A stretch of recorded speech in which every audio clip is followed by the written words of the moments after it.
Hindi literature channel में आप सभी लोगों का हार्दिक स्वागत है। आज हम शिवानी की लिखी हुई फेमस कहानी सती पढ़ेंगे। गाड़ी ठसाठस भरी थी। स्टेशन पर तीर्थयात्रियों का उफान सा उमड़ रहा था। एक तो माघ की पुण्यतिथि में अर्धकुंभ का मेला, उस पर प्रयाग का स्टेशन। मैंने रिजर्वेशन स्लिप में अपना नाम ढूंढा और बड़ी तसल्ली से अन्य तीनों नामों की सूची देखी। चलिए, तीनों महिलाएं थीं।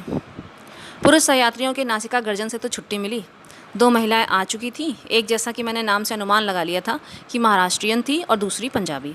तीसरी मैं थी और चौथी अभी आई नहीं थी। मैं एक ही दिन के लिए बाहर जा रही थी, इसी से एक छोटा बटुआ ही साथ में था। आसपास बिखरे दोनों महिलाओं के भारी भरकम सूटकेस, स्टील के बक्स और मेरू पर्वत से ऊंचे कसे होल्डाल देखकर मैंने अपने को बहुत हल्का फुल्का महसूस किया। वैसे भी मैं सोचती हूँ, बक्स होल्डर डी यात्रा में जो सुख है वह किसी अन्य में नहीं। चटपट चढ़े और खटपट उतर गया। न कुलियों के हथेली पर धरे द्रव्य को अवज्ञापूर्ण देखकर ये क्या दे रही हैं साहब कहने का भय, न सहयात्रियों से उपालंब की चिंता। मेरे साथ की महाराष्ट्रियन महिला ने अपने वृहदाकार स्टील के बक्स के एक के ऊपर एक चुनकर पिरामिड की तरह सजा दिए थे। लगता था वह प्रत्येक वस्तु के लिए स्थान और प्रत्येक स्थान के लिए वस्तु की उपादेयता में विश्वास रखती थी। वह स्वयं बड़ी शालीनता से लेटकर एक सीधे में दो तकिए लगाए एक मराठी पत्रिका पढ़ने में तल्लीन थी। दूसरी पंजाबी महिला के पास एक सूटकेस, टोकरी और एक बिस्तरा ही था, पर तीनों बेतरीबी से बिखरे थे। उनका एक सुराहीदान, जिसकी एक टांग अधिकांश सुराहीदानों की भांति कुछ छोटी थी, बार बार लुढ़क कर उनको परेशान किए जा रहा था। वे बेचारी चश्मा उतार कर रखती, हाथ की जासूसी पुस्तक, अंग्रेजी पुस्तक, जिसे पढ़ने में उन्हें पर्याप्त रस आ रहा था, औंधी कर पर्थ पर टिकाती, जो जलाकर सुराहीदान ठिकाने से लगाकर जैसे ही हाथ की पुस्तक के रस में डुबकी लगाती कि सुराहीदान फिर से लुढ़क जाता। मुझे उनकी उलझन देखकर बड़ी हंसी आ रही थी। वैसे मैं उनकी परेशानी काफ़ी हद तक दूर कर सकती थी, क्योंकि सुराहीदान मेरे पास ही धरा था। मैं उसकी लंगड़ी टांग को अपने बर्थ से टिकाकर लुढ़कने से रोक सकती थी, पर सुराही को ऐसी बेतुकी काट की सवारी में साथ लेकर चलने वालों से मुझे कोई सहानुभूति नहीं रहती। पंजाबी महिला संभवतः किसी मीटिंग में भाग लेने जा रही थी, क्योंकि उनके साथ एक मोटी सी फाइल भी चल रही थी, जिसे खोल वो बीच बीच में हिल हिल कर कुछ आंकड़ों को पहाड़ों की भांति रटने लगती और फिर बंद कर उपन्यास पढ़ने लगती। उनकी सलवार, कमीज, दुपट्टा, यहाँ तक कि रुमाल भी खद्दर का था, और शायद उसी के संघर्ष से उनकी लाल नाक का सिरा और भी अबीरी लग रहा था। उनके चेहरे पर रौब था, किंतु लावण्य नहीं। रंग गोरा था, किंतु हाथ की बुनी खादी शाही खुरदरापन था। ठुड्डी पर एक बड़े से तिल पर दो तीन लंबे बाल लटक रहे थे, जिन्हें वे उंगली में लपेटती छल्ले सा घुमा रही थीं। या वे प्रौढ़ा कुमारी थीं या विधवा, क्योंकि चेहरे पर एक अजीब रीतापन था। जीवन के उल्लास की एक आध रेखा मुझे ढूंढने से भी नहीं मिली। जासूसी पुस्तक को थामने वाली उनके हाथों की बनावट मर्दानी और पकड़ मजबूत थी। ये वे हाथ नहीं हो सकते, मैं मन ही मन सोच रही थी, जो बच्चों को मीठी लोरी की थपकने देकर सुलाते हैं, पति के कमीज के बटन टाँकते हैं या चिमटा सणसी पकड़ते हैं। ये वे हाथ नहीं हैं जिनकी हस्तरेखाओं को उनकी कर्म रेखाएं धूल कालिख की दरारों से मलिन कर देती हैं। मेरा अनुमान ठीक था। स्वयं ही उन्होंने अपना परिचय दे दिया। वे पंजाब के एक विस्थापित स्त्रियों के लिए बनाए गए आश्रम की संचालिका थीं। हाल ही में विदेश से लौटी थीं और लखनऊ की किसी समाज कल्याण गोष्ठी में भाग लेने जा रही थीं। समाज सेविकाओं में उनका नाम अग्रणी था। महाराष्ट्रीय महिला के परिचय का कोई प्रश्न ही नहीं उठता था।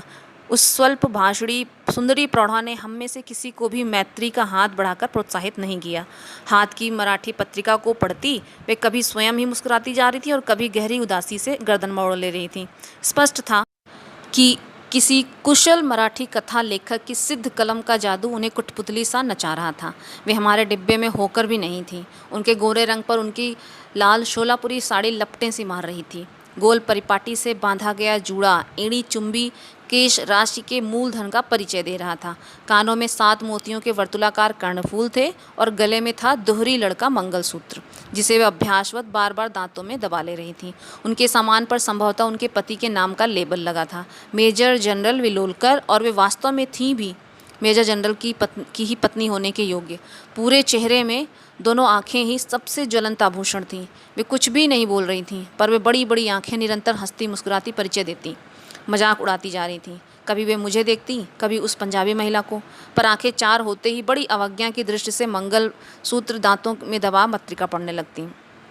गाड़ी ने सीटी दी और ठीक इसी समय हमारे साथ की चौथी महिला ने डिब्बे में प्रवेश किया। गाड़ी मानो उन्हीं के लिए रुकी थी। डांट डपट की फुफकारें छोड़ती गाड़ी चली और उसी धक्के के साथ ये महिला फद्द से सीट पर लुढ़क पड़ी। उनके हाथ में बेंत से बनी एक छोटी सी टोकरी थी और कांख में चकोर बटुआ दबा था। ओह, लगता था गाड़ी छूट ही जाएगी। बाप रे बाप, कैसी दौड़ लगानी पड़ी। मैं उन्हें देखती ही रह गई। समाज सेविका ने जासूसी उपन्यास बंद कर दिया। मराठी मोनालिसा ने चश्मा उतारकर हाथ में ले लिया और बैठ गई। हम तीनों की ही दृष्टि उस चौथी पर आबद्ध हो गई। दोस्त हमारा नहीं था, वह चीज़ ही देखने लायक थी। हमारा घूरना उन्होंने भांप लिया। केम वेन, बहुत लंबी हूँ ना मैं। वह हंसी। 6 foot 10.5 inch to be exact. शायद भारत की सबसे लंबी नारी। चलिए, यह अच्छा है कि इस डिब्बे में आज हम चारों महिलाएं ही हैं, नहीं तो मुँह पुरुष भी मुझे घूरते। फिर वे दनादन हमारा इंटरव्यू लेने लगी। पहला प्रहार मुझ पर ही हुआ। समाज सेविका ने ठक ठक कर रूखे उत्तरों के 2-3 चांटे धर दिए। महाराष्ट्री महिला ने हिंदी नहीं जानता कहकर पीठ फेर ली तो उस महिला ने त्रुटिहीन अंग्रेजी का धारा प्रवाह भाषण छाड़ दिया। मुझे मदालसा कहते हैं, मदालसा सिंघानिया। कल ही प्रिटोरिया से आई हूँ अपने पति की मृतदेह लेने। मैं चौंक गई। समाज सेविका ने अपने रूखे व्यवहार पर लज्जित होकर चट आगे बढ़कर उसके दोनों हाथ थाम लिए। अरे राम राम, कोई दुर्घटना हो गई थी क्या? उन्होंने बड़े ही दर्द से पूछा। मदालसा की वेशभूषा में सद्वैधव्य का कोई चिन्ह नहीं था। वे लंबी होने पर भी पठानित सी गठे कसे शरीर की लावण्यमयी गत यौना थी। उनके बाल किसी दामी सैलून में कटे संवरे लग रहे थे। अपनी धानी रेशमी साड़ी को वे हाफ पैंट की भांति ऊपर चढ़ा दोनों पैरों की पालथी मार आराम से जम गई। असल में पिछले वर्ष एक पर्वतारोही दल के साथ मेरे पति भारत आए थे और वहीं एवलांच तूफान के नीचे दबकर उनकी मृत्यु हो गई। तो क्या अब मृतदेह अब मिली? मैंने पूछा। हाँ, भारत सरकार ने मुझे सूचित किया तो भागती आई। बर्फ़ में दबी देह सुना ज्यों की त्यों मिलती है। मेरे बुने स्वेटर का जिसे उन्होंने पहना था एक फंदा भी नहीं टूटा। मृत पति की स्मृति में ने उन्हें भाव विभोर कर दिया। बटुए से मर्दाना रुमाल निकाल वे कभी पोंछने लगती आँखें, कभी अपनी सुपर्णखा जैसी लंबी नाक पोंछने लगती। बेचारी करती भी क्या, कोई जनाना रुमाल उस नाक का अस्तित्व संभाल ही नहीं सकता था। अचानक हम तीनों को बेचारी मदालसा का 1 वर्ष पुराना वैधव्य एकदम ताज़ा लगने लगा। तो क्या अब आप अपने हस्बैंड की डेड बॉडी लेकर प्रिटोरिया फ्लाई करेगा? महाराष्ट्रीय महिला ने पूछा। नहीं बेन। मदालसा सीट पर लेट गई तो लगा एक लंबे खजूर का कटा पेड़ ढह गया। एक लंबी सांस खींचकर उन्होंने कहा, मैं असल में सती होने भारत आई हूँ। हम तीनों को एक साथ अपने इस उत्तर का क्लोरोफॉर्म सूंघा। सती ने एकदम आंखें मूंद लीं, जैसे वह चाह रही थी कि अब हम उन्हें शांति से पड़े रहने दें। ऐसा भी भला किसी ने सुना था इस युग में? सुस्पष्ट उच्चारण में अंग्रेजी बोलने वाली 6 फुट 10.5 इंच की यह काया कल बर्फ में दबी पति की 1 साल बासी लाश को छाती से लगा जन भूलकर राख हो जाएगी। नहीं, आपको ऐसी मूर्खता करने का कोई अधिकार नहीं है। यह एक अपराध है। क्या आप ये नहीं जानती? खादीदारी महिला उठकर मदालसा के सिरहाने बैठी। उसे गंभीर भाषण की गोलाबारी झाड़ने लगी, जैसे चिता सचमुच प्रज्वलित हो चुकी है और सती लपटों में कूदने को तत्पर है। भावावेश में दुर्बल क्षणों में नारी कभी बहुत बड़ा बचपना कर बैठती है। इसका मुझे व्यापक अनुभव है। अभी हाल ही में मेरे आश्रम की 2 युवतियां ऐसी मूर्खता कर बैठी। मुझे ही देखिए, भारत विभाजन के समय मेरे पति की हत्या कर दी गई, पर क्या मैं सती हो गई? सिली सेंटिमेंट्स। यदि मैं उस दिन आपकी ही भांति सती हो जाती तो आज यह देह दीन दुखियों के काम आ सकती थी। पहले मॉडल जेल की अध्यक्षा रही, अब गिरी बहनों के आश्रम की देखरेख करती हूँ। ना बेन ना। मदालसा ने करवट बदली और बोली, मैं तो सती होने ही भारत आई हूँ। हाय मेरा नील रतन, नीलू डार्लिंग, कहकर वह फिर से मर्दाने रुमाल में मुंह छिपाकर सिसकने लगी। आप चाहें तो मैं आपके साथ चल सकती हूँ। आपके पति के अंतिम संस्कार में आपकी सहायता कर आपको अपने आश्रम में ले चलूँगी। समाज सेविका ने अपने उदार प्रस्ताव का चुग्गा डालकर मदालसा को रिझाने की चेष्टा की। मदालसा बड़ी उदासी से हंसी। धन्यवाद बेन, पर अब ब्रह्मा भी मुझे अपने निश्चय से डिगा नहीं सकते। यह रोग हमारे खानदान में चला आया है। मेरी परनानी तो राजा राम मोहन राय और सर विलियम बेंटिंग को भी घिस्सा देकर सती हो गई थी, और नानी के लिए तो अभी भी लोग कहते हैं कि नाना जी की मृतदेह गोद में लेकर चिता में बैठते ही स्वयं चिता धू धू कर जल उठी थी। फिर मेरी माँ और अब मैं। खैर हटाइए भी, पता नहीं किस धुन में आकर आप लोगों से कह गई। I should not have told you. मुझे आपसे कहना ही नहीं चाहिए था। चलिए हाथ मुंह धोकर खाना खा लिया जाए। क्यों, क्या ख्याल है? उन्होंने अपनी कदली स्तंभ सी जंघाओं पर दोनों हाथ से त्रिताल का टुकड़ा सा बजाया। हम तीनों को एक बार फिर आश्चर्य उदधि में गोता लगाने को छोड़ वे टोकरी में एक स्वच्छ तौलिया साबुन निकाल गुसल खाने में घुस गईं। उनके जाते ही हम तीनों परम मैत्री की एक डोर में गुथ गए। अजीब औरत है, क्या आप सोचती है सचमुच सती होने जा रही है? मैंने मराठी महिला से पूछा। देखिए, मरने वाला कभी ढिढोरा पीट कर नहीं मरता, वह हंसकर बोली। हमको तो इसका स्क्रू ढीला लगता है। उन्होंने अपने माथे की ओर उंगली घुमाई। इस जमाने में ऐसी सतीपति कोई नहीं होती। क्षमा कीजिएगा, खादीधारी महिला बड़े गंभीरता से बोली। मुझे औरतों का अनुभव आप दोनों से अधिक है। मैं ऐसी भावुक प्रकृति की भोली औरतों का चेहरा देखते ही पहचान लेती हूँ। आंखें नहीं देखी आपने, कितनी निष्पाप, पवित्र और उदार हैं। मुझे पक्का विश्वास है कि पति की मृत देह देखते ही यह वही मूर्खता कर बैठेगी जिसका यह खुलेआम ऐलान कर रही है। लगता है मुझे अपने प्रोग्राम कैंसिल कर इसके साथ जाकर पुलिस को खबर करनी पड़ेगी, तभी इसे बचाया जा सकता है। इतने में ही मदालसा हाथ मुंह धोकर ताज़ा चेहरा लिए आ गई। मेल गाड़ी बन ग्राम, नदी, नाले, पुल कूदती फांदती सर्राटे से भागी जा रही थी। मदालसा ने अपनी टोकरी खोलकर नाश्तादान निकाल दिया।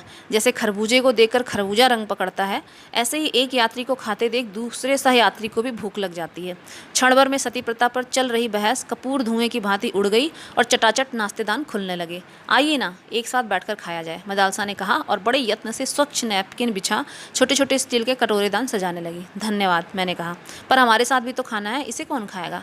वाह जी वाह, उसे हम खाएंगी। ईश्वर ने 6 फुट 10.5 इंच का दुर्ग आखिर बनाया किस लिए है? उनकी भुवन मोहनी हंसी ने हमें पराजित कर दिया। वैसे भी हम तीनों ने एक दूसरी को कॉक दृष्टि से सती के घृत पकवान को आंखों ही आंखों में घूरते चखते पकड़ भी लिया था। सुनहरी मोयनदार कचौड़ियाँ थीं, मसालों की गहरी परत में डूबी सब्जियाँ थीं, रायता था, चटनी थी और थे ठास ठास कर बांधे गए मेवा, जड़े बूंदी के लड्डू।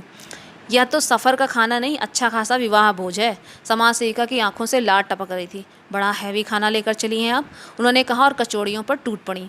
हम तीनों के पास भारतीय रेल यात्रियों के साथ युग युगांतर से चली आ रही वही पूरी तरकारी और आम के अचार की फांकें थीं।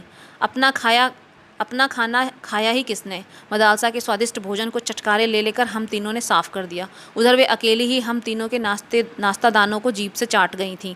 विधाता ने सचमुच ही उनके शरीर के दुर्ग में असीम गोला बारूद भरने के लिए अनेक कोष्ठ प्रकोष्ठों की रचना की थी। महातृप्ति के कई तार और मंद्र सप्तक के डकार लेकर हाथ मुंह धोकर मदालसा ने टोकरी में से एक मस्जिद के गुंबद के आकार का पानदान निकाला। यह मेरे नीलू ने मुझे बगदाद से लाकर भेंट किया था। उसे पान बेहद पसंद थे। इसी से एक ढोली मगही पान और यह पानदान लेकर ही कल चिता में उतरूंगी। इसी शहीदाना अदा से हम तीनों को घायल कर उन्होंने केवड़ा, इलायची और मैनपुरी सुपारी से ठसा बीड़ा थमाया। सती प्रथा पर फिर जोरदार बहस छिड़ गई। हाय मेरे अंतिम सफ़र की प्यारी साथिनों, तुम अब हमें नहीं रोक सकती। मदालसा लेट गई और बड़ी सजी धजी आवाज़ में गाने लगी। ना जाणू जानकी नाथे सवार थूं सू थवान छे। समझी इसका अर्थ? उन्होंने हंसकर मुझसे पूछा। जानकी नाथ भी ये नहीं जान सके थे कि सुबह क्या होगा। अब मुझे लगता है कि उस गुजराती पद की व्याख्या उन्होंने संभवतः हमारे ही हित में की थी कि चलो जी अब सो जाओ, अब आज इस पृथ्वी पर यह मेरी अंतिम निद्रा है बेन, बहस व्यर्थ है, चलो गुड नाइट और प्यारे प्यारे सपने दिखें तुम तीनों को। सचमुच ही उसकी शुभकामनाओं ने जादू का असर किया। ऐसी नींद तो पहले कभी आई ही नहीं थी। और सपने, कभी लगता जगमगाते आभूषणों के ढेर में गोते खा रही हूँ, हीरे के हारों से गर्दन टूटी जा रही है, बाजू बंद अंगूठियों के भार से हड्डियां खिसकी जा रही हैं। और साड़ियाँ, क्या क्या रंग हैं, कैसा चिकना रेशम। साड़ियों के विशाल उद्दधि में रंगीन कीमती साड़ियों की तरंगें रह रह कर उठ रही हैं। इससे प्यारे सपने और क्या दिख सकते थे? पर सपनों का अंत भी समुद्र के ज्वार भाटे की ही भांति हुआ। वास्तविकता की अंतिम तरंग ने पटाख से हम तीनों की धोबी पछाड़ दी। आंखें खोली तो सती गायब थी। हाय मेरे स्टील का बक्स, मिसेज बनोलकर बर्थ से उतरते ही लड़खड़ा गईं। उसमें तो मेरे विवाह का जड़ाऊ सेट था। लगता है वह सती की बच्ची हमें कुछ विष खिला गई। सर फटा जा रहा है। उनका गला भर्रा गया। हाँ ठीक ही तो कह रही थी, मुझे कोई जैसे सावन के झूले की ऊंची ऊंची पेंगे दे रहा था। पूरा डिब्बा गोल गोल घूम रहा था। पंखे के चारों ओर बल्ब के चारों ओर छत, और छत के इर्द गिर्द कई रेशमी साड़ियाँ और भारी भारी आभूषण पहने मैं स्वयं में लट्टू सी घूम रही थी। कभी जी में आ रहा था जोर जोर से हंसूं, कभी दहाड़े मार कर रोने को तड़प रही थी। बहुत पहले एक भाभी के भांग खिलाकर ऐसी ही अवस्था कर दी थी मेरी। सुना गया है कि कुकुरमुत्तों को पीस कर बनाया गया विष भी ऐसे ही मीठे सपने दिखाता है। उनको खाते ही गहरी नींद आ जाती है, जो कभी कभी कई दिनों तक नहीं टूटती। मीठे सपने दिखा सजग मनुष्य को अर्ध विक्षिप्त कर साक कर देने वाला यह अवश्य वही विष होगा। समाज सेविका दोनों हाथों से सिर थामे बिलख रही थी। हाय, मैं तो लुट गई। मेरे सूटकेस में आश्रम का 10,000 रुपया रखा था, और मैं सहसा गोल गोल घूमते रेल के डिब्बे में गोल घूमते मेरे दिमाग ने मुझे सूचित किया, तुम्हारा बटुआ ले गई है। बटुआ? और ले भी क्या जाती, सामान तो कुछ था नहीं। 55 रुपये और एक फर्स्ट क्लास का वापसी टिकट। सती की चिता में मैं यही सामान्य सी घृताहुति दे पाई। चेन खींचकर गाड़ी रोकी गई। सचमुच ही समाज सेविका को पुलिस को खबर देनी पड़ी, पर सती को बचाने के लिए नहीं, पकड़वाने के लिए। वह मिल जाती तो शायद हम तीनों स्वयं ही उसकी चिता चुनकर उसे झोंक देते, पर कहना व्यर्थ है। आज तक पुलिस उस सती मैया के फूल नहीं चुन पाई। और यहीं पर कहानी समाप्त हो जाती है। आपको कहानी कैसी लगी कृपया कमेंट कर ज़रूर बताएं, और वीडियो को शेयर करें, चैनल को सब्सक्राइब करें। बहुत बहुत धन्यवाद आप सभी लोगों का।